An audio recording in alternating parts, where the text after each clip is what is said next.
नमस्कार, मी दीपाली सर्वांचं स्वागत करते माय प्रेग्ना वर्ल्ड या आपल्या मराठी यूट्यूब चॅनलमध्ये। आजच्या व्हिडिओमध्ये आपण जाणून घेणार आहोत की प्रेग्नन्सीच्या दरम्यान गर्भवती एक पुरेसा संतुलित पूरक आहार घेते आहे की नाही हे कसं ओळखायचं, किंवा अशी कोणती लक्षणं आहेत की ज्या लक्षणावरून आपल्याला असं समजेल की आईला मिळणारा जो आहार आहे हा पुरेसा नाही, किंवा जे काही पोषक घटक हवे आहेत तर ते योग्य प्रमाणामध्ये मिळत नाहीत। प्रेग्नन्सीच्या दरम्यान आईचा आहार उत्तम असणं हे आईच्या आरोग्यासाठी आणि सगळ्यात महत्त्वाचं म्हणजे आईच्या गर्भामध्ये वाढणारं जे काही बाळ आहे तर त्याच्या वाढीसाठी आणि विकासासाठी खूप जास्त महत्त्वाचं असतं। कारण आई जे खाणार आहे त्यामधलेच जे काही पोषक घटक आहेत हे बाळाच्या वाढीसाठी विकासासाठी वापरले जाणार आहेत। जर आईच पुरेसं खात नसेल तर बाळाला सुद्धा मिळणारे जे काही न्यूट्रिशनल सप्लाय आहे हा पुरेसा असणार नाही, आणि त्या कारणामुळे बाळाची वाढ किंवा विकास हा योग्य पद्धतीने होणार नाही। शिवाय डिलिव्हरी नंतर सुद्धा आईला एक प्रॉपर दूध येण्यासाठी किंवा आईची रिकव्हरी फास्ट होण्यासाठी डिलिव्हरी दरम्यान झालेली जी काही शरीराची झीज आहे ही लवकरात लवकर भरून निघण्यासाठी हा जो काही आहार आहे हा सगळ्यात महत्त्वाचा रोल प्ले करतो। आणि म्हणून गर्भवतीने एक पुरेसा संतुलित आहार घेणं गरजेचं आहे। गरोदरपणामध्ये तुम्ही घेत असलेला जो आहार आहे हा पुरेसा आहे की नाही, संतुलित आहे की नाही, किंवा जे काही पोषक घटक तुम्हाला हवे आहेत ते योग्य प्रमाणामध्ये मिळते आहेत की नाही हे जाणून घेण्याची जी काही लक्षणं आहेत हे पुढे आपण व्हिडिओमध्ये पाहणारच आहोत। पण त्या अगोदर मी इथे एक गोष्ट सांगेन, गर्भवतीसाठी अगदी डिटेलमध्ये पूर्ण गर्भावस्थेच्या दरम्यान तुम्ही कशा पद्धतीने आहार घेतला पाहिजे, कोणकोणते पदार्थ तुमच्या आहारामध्ये कोणत्या वेळेमध्ये किती प्रमाणामध्ये समाविष्ट करायला हवेत, आहाराच्या बाबतीमध्ये कोणकोणत्या गोष्टींची काळजी घेतली पाहिजे या संदर्भात अगदी सविस्तर असा डाएट चार्ट आपण आपल्या वेबसाईटवरती पोस्ट केलेला आहे। जर तुम्हाला तो डाएट चार्ट हवा असेल तर खाली पहिल्या कमेंटमध्ये मी तुम्हाला त्याची लिंक दिलेली आहे, तुम्ही तिथून तो डाउनलोड करून घेऊ शकता आणि थ्रूआउट तुमच्या प्रेग्नन्सीमध्ये हा जो काही हेल्दी फूड चार्ट आहे हा तुम्ही फॉलो करू शकता, की ज्यामुळे तुमचं आणि तुमच्या गर्भामध्ये वाढणाऱ्या बाळाचं जे वजन आहे, स्वास्थ्य आहे हे अगदी उत्तम राहायला मदत होईल, योग्य ते पोषक घटक योग्य त्या प्रमाणामध्ये तुम्हाला मिळायला मदत होईल।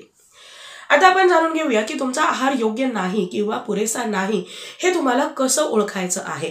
यामध्ये सगळ्यात पहिलं आणि खूप महत्त्वाचं लक्षण म्हणजे जर तुम्हाला थ्रूआउट प्रेग्नन्सीमध्ये खूप जास्त आळस येत असेल, खूप जास्त थकवा जाणवत असेल, टायर्डनेस असेल तर त्यावेळी तुम्ही म्हणू शकता की तुम्ही घेतलेला जो आहार आहे हा पुरेसा नाही, किंवा तुमच्या शरीरामध्ये जे काही पोषक घटक आवश्यक आहेत तर ते पुरेशा प्रमाणामध्ये मिळत नाही।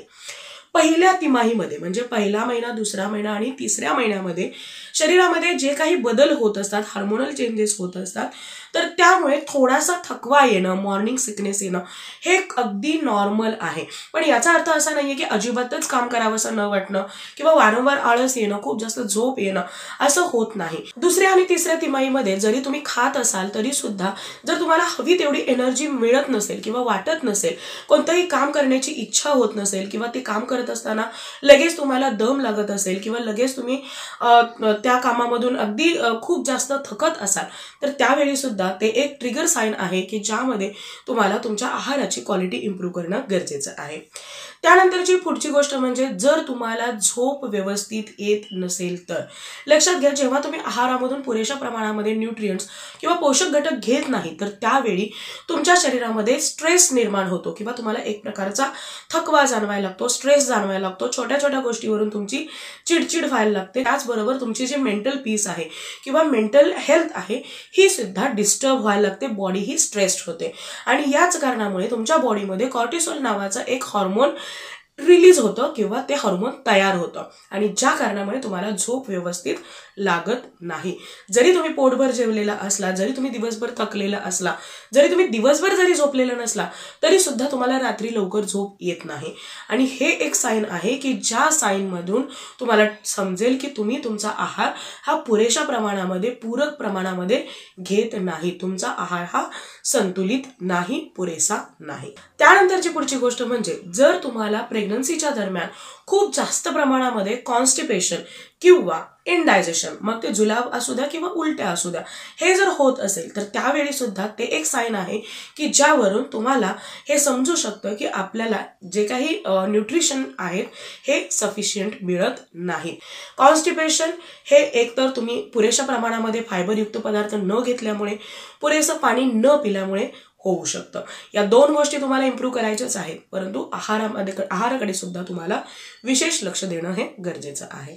त्यानंतरचं पुढचं साईन म्हणजे जर तुमचं प्रेग्नन्सीमध्ये हवं तेवढं वेट वाढत नसेल तर त्यावेळी सुद्धा तुम्ही म्हणू शकता की तुम्हाला तुमच्या आहाराची क्वालिटी किंवा जे काही कॅलरीज आहेत या इम्प्रूव्ह करणं गरजेचं आहे. प्रेग्नन्सीमध्ये गर्भवतीचं वेट हे आवश्यकतेनुसार वाढणं हे खूप जास्त गरजेचं असतं. जेव्हा गर्भवतीचं वेट वाढतं ते एक साईन आहे तुमची प्रेग्नन्सी हेल्दी असण्याचं आणि याचमुळे बाळाची वाढ सुद्धा व्यवस्थित होणार असते. आईचं शरीर या सगळ्या गोष्टीमधून जाण्यासाठी लेबर पेन असू द्या, डिलिव्हरी असू द्या, डिलिव्हरी नंतर सुद्धा बाळाची जी काही काळजी आहे, बाळाला एक प्रॉपर स्तनपान करणं असेल किंवा शरीराची झीज लवकर भरून निघणं, या सगळ्या गोष्टींसाठी हे शरीर तयार होत असतं.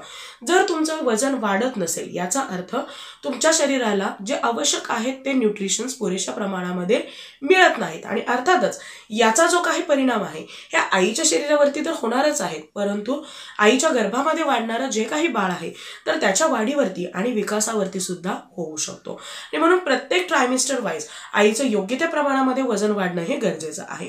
या अगोदर चॅनलवरती आपण प्रत्येक ट्रायमिस्टरमध्ये प्रत्येक महिन्यामध्ये किती तुमचं वजन वाढायला हवं यावरती एक सविस्तर व्हिडिओ पोस्ट केलेला आहे. जर तुम्ही तो व्हिडिओ आतापर्यंत पाहिला नसेल तर इथे वरती तुम्हाला लिंक मिळेल, तिथे क्लिक करून तुम्ही तो व्हिडिओ पाहू शकता आणि त्यानुसार चेक करू शकता की आपलं जे वजन आहे हे योग्य प्रमाणामध्ये वाढतं आहे की नाही. तर जरूर या सगळ्या गोष्टी लक्षात घ्या. ही लक्षणं जर तुम्हाला दिसत असतील तर वेळेमध्ये डॉक्टरांचं कन्सल्टेशन घ्या, योग्य ते सप्लिमेंट्स घ्या आणि तुमचा जो आहार आहे हा उत्तम ठेवण्याचा प्रयत्न करा. सो आय होप आजचा हा व्हिडिओ तुम्हाला आवडला असेल आणि हेल्पफुल ठरला असेल. Thank you so much for watching this video. Bye. See you soon with new topic.